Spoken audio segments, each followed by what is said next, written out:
Chapter 27.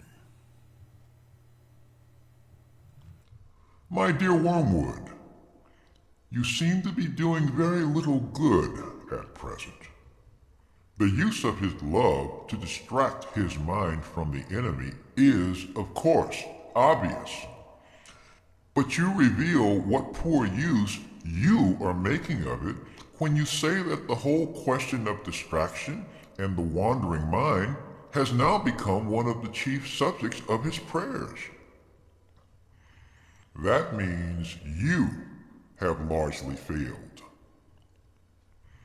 When this or any other distraction crosses his mind, you ought to encourage him to thrust it away by sheer willpower and to try to continue the normal prayer as if nothing had happened. Once he accepts the distraction as his present problem and lays that before the enemy and makes it the main theme of his prayers and his endeavors, then, so far from doing good, you have done harm.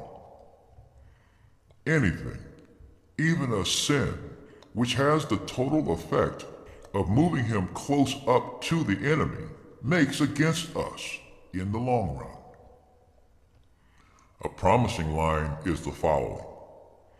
Now that he is in love, and a new idea of earthly happiness has arisen in his mind, and hence a new urgency in his purely petitionary prayers about this war and other such matters.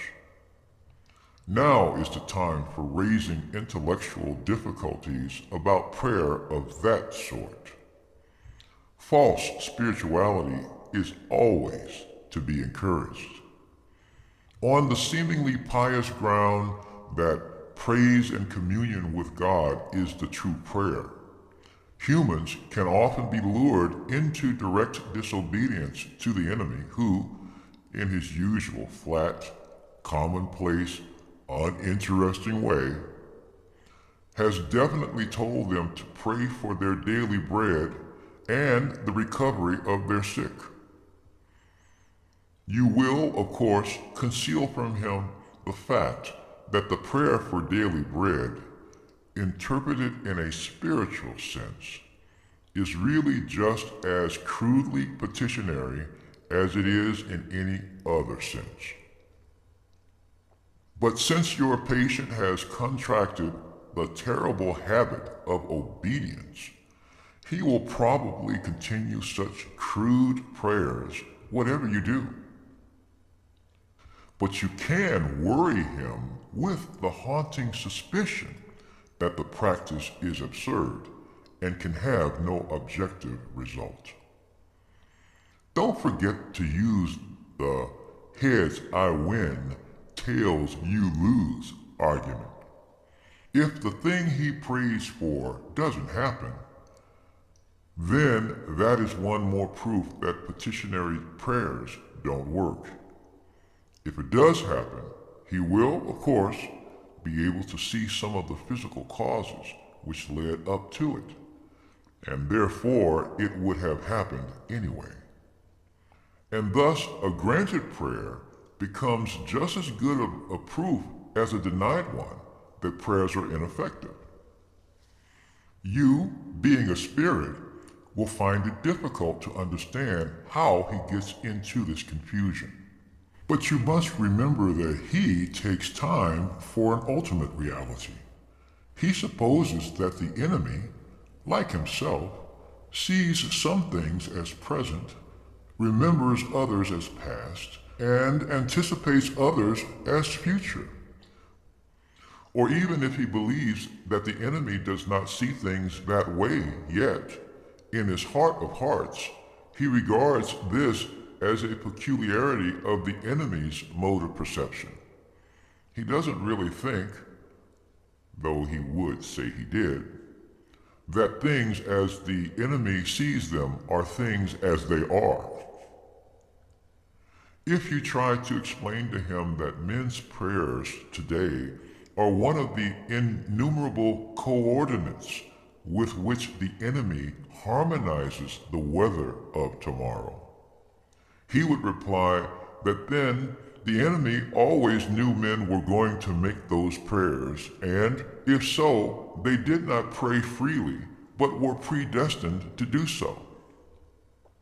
And he would add that the weather on a given day can be traced back through its causes to the original creation of matter itself.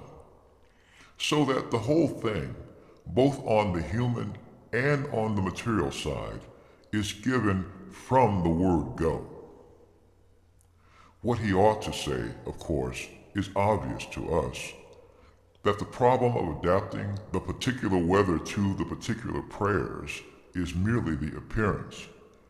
At 2 points in his temporal mode of perception, of the total problem of adapting the whole spiritual universe to the whole corporeal universe.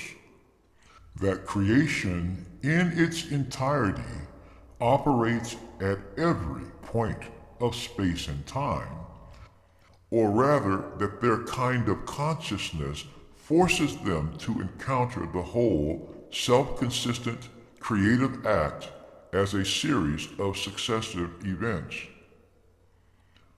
Why that creative act leaves room for their free will is the problem of problems, the secret behind the enemy's nonsense about love. How it does so is no problem at all, for the enemy does not foresee the humans making their free contributions in a future, but sees them doing so in his unbounded now. And obviously, to watch a man doing something is not to make him do it. It may be replied that some meddlesome human writers, notably Boethius, have let this secret out. But in the intellectual climate which we have at last succeeded in producing throughout Western Europe, you needn't bother about that. Only the learned read old books, and we have now so dealt with the learned that they are of all men the least likely to acquire wisdom by doing so. We have done this by inculcating the historical point of view. The historical point of view, put briefly, means that when a learned man is presented with any statement in an ancient author, the one question he never asks is whether it is true. He asks who influenced the ancient writer, and how far the statement is consistent with what he said in other books, and what phase in the writer's development or in the general history of thought it illustrates, and how it affected later writers, and how often it has been misunderstood, especially by the learned man's own colleagues, and what the general course of criticism on it has been for the last 10 years, and what is the present state of the question. To regard the ancient writer as a possible source of knowledge, to anticipate that what he said could possibly modify your thoughts or your behavior, this would be rejected as unutterably simple-minded. And since we cannot deceive the whole human race all the time, it is most important thus to cut every generation off from all others. For where learning makes a free commerce between the ages, there is always the danger that the characteristic errors of one may be corrected by the characteristic truths of another. But thanks be to our Father and the historical point of view, great scholars are now as little nourished by the past as the most ignorant mechanic who holds that history is bunk. Your affectionate uncle, Screwtape.